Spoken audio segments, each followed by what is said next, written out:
सुबह 7 बजे का मुंबई, लोकल ट्रेन का शोर, भीड़ का प्रेशर और हर चेहरे पर सिर्फ एक ही टेंशन, पैसा। मैं एक मुंबई जैसे सिटी में रहता हूँ जहाँ हर रोज I travel for my job, but एक दिन अचानक I encountered an infamous interview of Rajpal Yadav. Dr. Rajpal Yadav surrendered at Delhi's Tihar jail last week. Indian actor Rajpal Yadav has surrendered to the Tihar jail authorities. और उसकी वजह, वो अपना 9 करोड़ का loan repay नहीं कर पा रहे थे, जबकि उनकी टोटल नेटवर्थ लगभग 80 करोड़ के जितनी है। एक और ऐसा ही सिमिलर एग्जाम्पल था the legendary boxer Mike Tyson का। 2003 में उन्होंने कोर्ट में खुद को बैंकरप्ट घोषित कर दिया था। उनके ऊपर पूरे $30 मिलियन का कर्ज था, जबकि अपनी पूरी करियर में उन्होंने $400 मिलियन से भी ज्यादा कमाया था।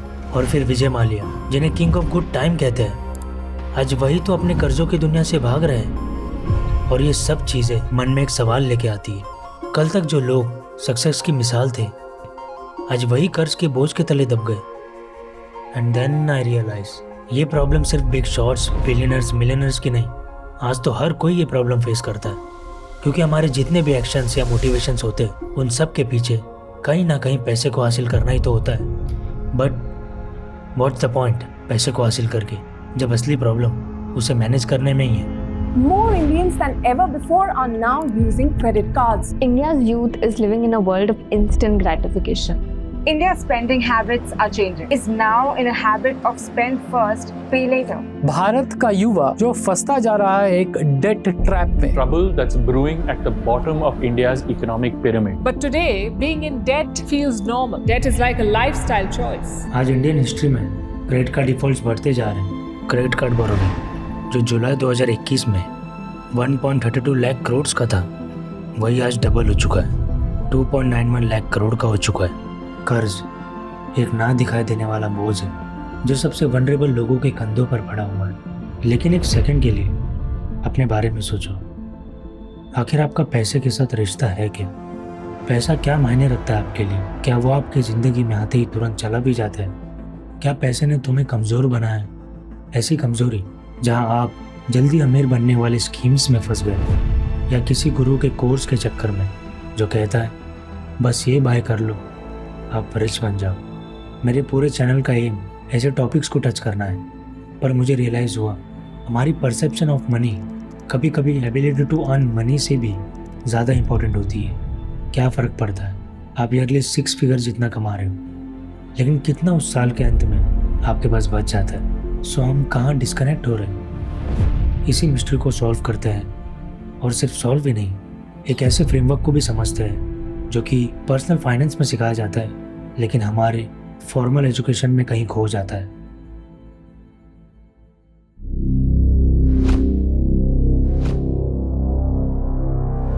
सो पैसा है क्या? रादर पैसा क्या रिप्रेजेंट करता है? जब तुम कुछ अमेज़ॉन से खरीदते हो, जब तुम जॉब पर अपना टाइम देकर सैलरी लेते हो, उस ट्रांजैक्शन का असली सिग्निफिकेंस क्या है? टेक्स्ट बुक के हिसाब से money is just a medium of exchange, लेकिन मेरे हिसाब से ये डेफिनेशन बहुत ही सरफेस लेवल का है। मनी बेसिकली वैल्यू का एक्सप्रेशन है। जब तुम 1000 रुपये देकर कोई चीज़ लेते हो तो तुम उस चीज़ की वैल्यू 1000 रुपये के बराबर मानते हो। मार्केट प्राइस तुम नहीं डिसाइड करते, ये पूरा मार्केट करता है। But the one thing is true, money equals to value. So इसका इम्पोर्टेंस क्या है? क्योंकि हम कई बार पैसे को एक मॉरल वैल्यू देते हैं। हम किसी रिच इंसान को देखते हैं और सोचते हैं इसका लक अच्छा था, ज़रूर किसी न किसी वजह से यहाँ तक पहुँचा होगा। और हम ये नहीं सोचते उस इंसान ने मार्केट में क्या वैल्यू प्रेजेंट किया होगा। पैसा किसी को भी बुरा नहीं बनाता। पैसे को लेकर सभी की भावनाएं अलग होती है।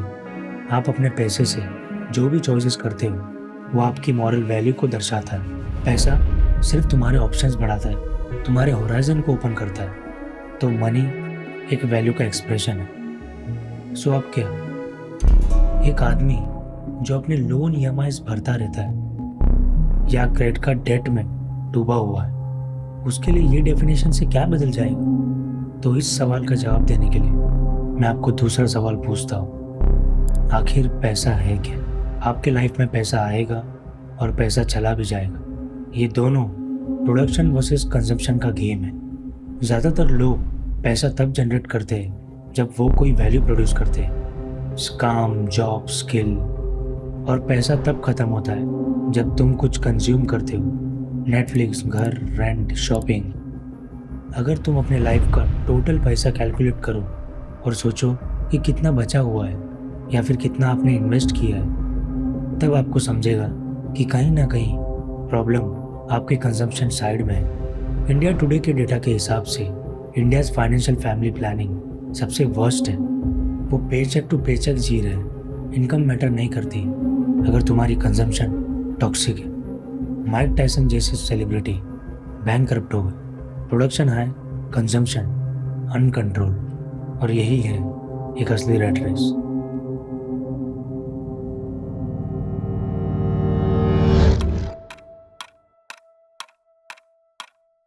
लोग कहते हैं 9 to 5 जॉब करना असली रैट रेस है, but I don't think so. असली रैट रेस तो पैसा मिलते ही ख़त्म हो जाना, हर महीने एक एज पर जीना, एक अनएक्सपेक्टेड इमरजेंसी और पूरी लाइफ कोलैप्स। जॉब फिर चॉइस नहीं रहती, मजबूरी बन जाती है। पैसे की टेंशन आपको कंट्रोल करने लगती है। एक कहावत है फाइट क्लब मूवी से, the things you own ends up owing you.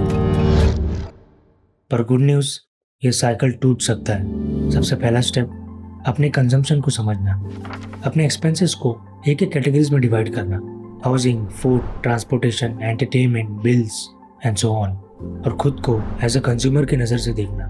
I know ये पार्ट काफ़ी टफ है। In the books of finance we call this hostage effect.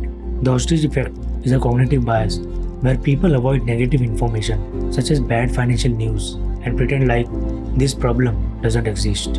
इसका मतलब पैसे की रियलिटी से भागना, बैंक अकाउंट खोल कर देखना ही नहीं, क्योंकि पता है अकाउंट देखकर नेगेटिव फील होगा। लेकिन जब तुम इस स्टेज को क्रॉस करते हो, अपनी लाइफ को कंट्रोल करना स्टार्ट करते हो, बजट बनाना, कैटेगरीज को सेट करना और एक लाइफस्टाइल रखना जिसमें तुम बिलो योर मीन जीते हो। इमरजेंसी फंड, 3 to 6 मंथ्स का एक्सपेंसेस का कुशन है। ये सबसे बेसिक और पावरफुल फाइनेंशियल रूल है। तो सवाल ये है, हम अपने औकात से ऊपर क्यों जीते? Short term dopamine, shoes, clothes, phone, ये सब हाइपरबोलिक डिस्काउंटिंग का नतीजा है। हाइपरबोलिक डिस्काउंटिंग का मतलब है खुद को जल्दी रिवॉर्ड्स देना फॉर फील गुड फैक्टर और सोशल प्रूफ। लोग क्या कर रहे हैं तुम भी वही फॉलो करते हो। आज पूरी दुनिया सोशल मीडिया पे बैठी है और हमारी सेल्फ वर्थ लाइक्स में काउंट होती है। एक फ्रेज है, कीपिंग अप विद द जोनसेस। इसका मतलब है हम हमारे आसपास के लोगों से खुद के मटेरियल और लाइफस्टाइल से compete करते हैं या उनसे मैच करना चाहते हैं। अगर उन्होंने कोई गाड़ी ली तो आप भी लेना चाहते हो। अगर उन्होंने अपना घर रिनोवेट किया तो आप भी करवाना चाहते हो। उन्होंने 2 नए शर्ट लिए तो आप भी एक लेते हो। नया फ़ोन लिया तो आप भी एक लेना चाहते हो। ये सब चीज़ें आप सिर्फ सोशल प्रेशर में आके करते हो, जबकि इन सब चीज़ों की आपको ज़रूरत नहीं होती। लेकिन इन टुडेज वर्ल्ड ये सिर्फ आसपास के लोगों से नहीं, ये पूरे सोशल मीडिया से हो रहा है। In times of social media, we have so much access to everyone else's life. Hence, you do find yourself subconsciously comparing your life with others. The more time you spend on social media, the more negatively it impacts your mood.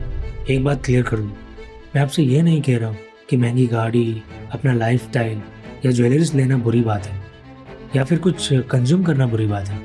और ये video का ये मकसद तो बिल्कुल भी नहीं है कि दुनिया कैसे मटेरियलिस्टिक व्यू से जी रही है। बस मैं इतना कहना चाहता हूँ कि खुद को एज ए कंज्यूमर के नज़रिए से देखो। क्या सच में सिर्फ आप अमीरों जैसा दिखना चाहते हो या आपको सच में अमीर बनना है? Actual rat race 9 to 5 job करना नहीं है, लेकिन खुद को ऐसे चंगुल में फंसा लेना है जहाँ आप EMI, बिल्स और मटेरियल चीज़ से बंधे हुए हैं। और इसी वजह से आप अपने सपने, अपने एम्बिशंस पूरे नहीं कर पाते और इसी लाइफस्टाइल को फंड करने के लिए आप कंटिन्यू काम करते जा रहे हैं। एक बजट और अपने एक्सपेंसेस का अकाउंट रखना ये प्रूफ है कि बहुत से लोगों को मदद किया है और ये सारे चंगुलों से दूर रखा है। बहुत अच्छा लगता है इतना पैसा होना, लेकिन क्या पॉइंट है जब आप खुद को एज ए कंज्यूमर नहीं समझ पा रहे। और यही है एक असली रैट रेस।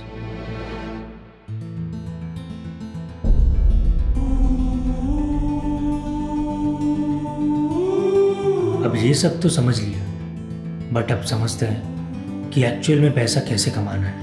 आपका बजट 25,000 रुपए की सैलरी में होना चाहिए। 7 से 10 मैक्सिमम 12,000 रुपए on housing या accommodation. About quitting your job and doing nothing.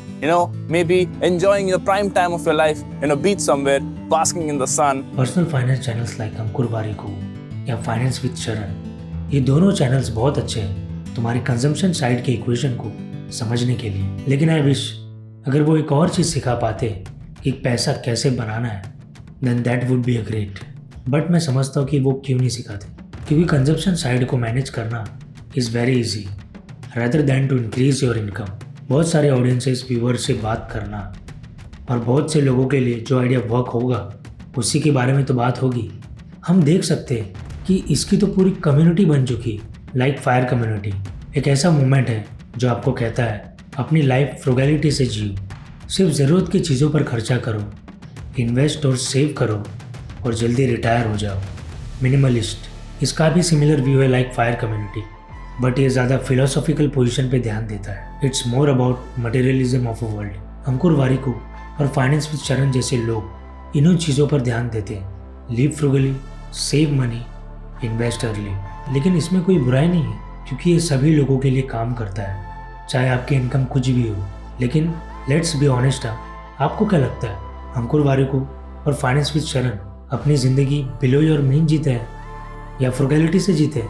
Of course not. जब शरण अपने 1% क्लब से $1.4 मिलियन का बिजनेस करते हैं, तो आपको क्या लगता है वो अपने बिलो योर मीन जीते हैं अपने कंजम्पशन साइड के इक्वेशन को कट करके? बिल्कुल नहीं। और दूसरी तरफ अंकुर वारिकू, जिनकी टोटल नेटवर्थ 123 करोड़ के लगभग है, क्या वो ये स्ट्रेटेजी फॉलो करते हैं? ये दोनों लोग दुनिया को एक वैल्यू प्रोवाइड कर रहे हैं, वो है मैस स्केल में। सो अपने प्रोडक्शन साइड के इक्वेशन को सही करने के लिए आपको मार्केट में प्रॉब्लम या गैप फाइंड करना पड़ेगा और उसका सल्यूशन आइडेंटिफाई करना पड़ेगा और आपको उसे मार्केट में एक मैस स्केल में सेल करना पड़ेगा। और यही है एंटरप्रेन्योर का रास्ता। एक सक्सेसफुल बिजनेस बहुत ही बड़े स्केल में मार्केट में वैल्यू प्रोवाइड करता है और इसी वजह से आपका production side of equation exponentially grow करता है एज कम्पेयर टू एक स्टैंडर्ड जॉब। बट ये रास्ता सभी लोग नहीं ले पाते और लेना भी नहीं चाहिए। आपको अपनी कैपेबिलिटीज़ को ध्यान रखकर और क्या एंटरप्रेन्योरशिप आपके डायरेक्शन को सूट करेगा या नहीं, इसका भी आपको ध्यान रखना होगा। ये सब बोलने का सिर्फ एक ही मकसद है कि आपके प्रोडक्शन साइड की इक्वेशन को बढ़ाने के लिए सिर्फ बिजनेस के जरिए ही हो, ये नेसेसरी नहीं है। अंकुर वारिकू और शरण यूट्यूब को एज अ व्हीकल यूज करते हैं for increasing production and giving value to the mass scale through their personal finance teachings. And that's why I also chose to create documentary style videos in YouTube through my video editing skills and storytelling skills, and then market will respond whether I'm giving a value or not. या शायद आप एक software या app build कर सकते हो क्योंकि आपने सोचा है मार्केट पैसा देगा आपके इस वैल्यू के बदले। Fitness brand, content, skill based service, जो भी तुम्हारी कैपेबिलिटी हो, इंटरनेट ने प्रोडक्शन को डेमोक्रेटाइज कर दी है। वैल्यू प्रोड्यूस करो, मार्केट डिसाइड करेगा कि आपका प्रोडक्ट या सर्विस वैल्यूबल है या नहीं। To summarise all of this, step number 1, पहले अपने कंजम्पशन को समझो कि कहाँ पैसे जा रहे हैं और क्यों जा रहे हैं। स्टेप नंबर 2, बजट बनाओ, एक लाइफस्टाइल चूज करो जो तुम्हारे अर्निंग से नीचे हो। तीसरा, इमरजेंसी फंड, 3 to 6 मंथ्स का सैलरी का बैकअप। नंबर 4, फिर अपने प्रोडक्शन को मैक्सिमाइज करो, जॉब, बिजनेस, स्किल, जिससे भी आप मार्केट में वैल्यू प्रोवाइड कर सकते हो। यही फ्रेमवर्क ने मुझे भी मदद की और कई सारे लोगों को भी। आप लोग एंड तक आए तो ज़रूर मैंने कुछ ना कुछ वैल्यू प्रोवाइड किया होगा। लाइक ज़रूर कर लेना और इसी तरह बिजनेस, फाइनेंस, मनी या इन जनरल टॉपिक्स पे वीडियो देखना है तो सब्सक्राइब कर लो। पर्सनल फाइनेंस और एंटरप्रेन्योरशिप ने मेरी ज़िंदगी बदली और मैं चाहता हूँ कि आपकी भी बदले। Hands to be heard, salute.